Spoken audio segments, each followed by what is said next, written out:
Good evening. Thanks for joining us tonight.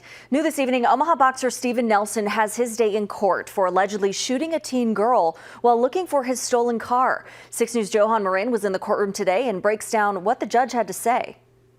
According to court records, on March 31st, Omaha boxer Steven Nelson found his car was stolen after leaving a Blackstone bar around 1 in the morning.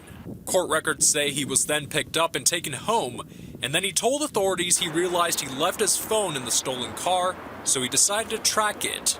Nelson then told authorities he and at least one other person eventually found the car stopped in an alley near 35th Street and Hawthorne Avenue.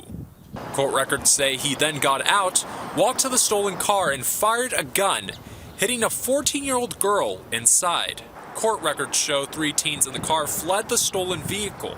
The victim and another were dropped off near Ohio Street, where police were called. The girl was shot in her left arm, and a bullet grazed her chest.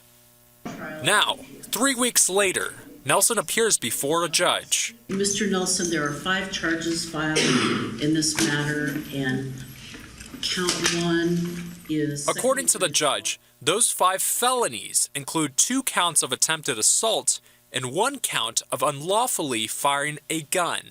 And as the judge read the charges, Nelson's attorney pleaded as to why he should receive a fair bond. He works full-time, Judge. He's the executive director at B&B Sports Academy and helped thousands of members of this community through sports and other means, boxing, wrestling, MMA. He runs a summer program and much more through that program. He's a decorated military veteran, faithfully served the United States.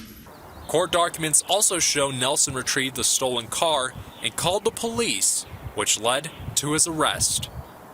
On your side, I'm Johan Marin, 6 News. Nelson's bond is set at $100,000. He is set to appear again next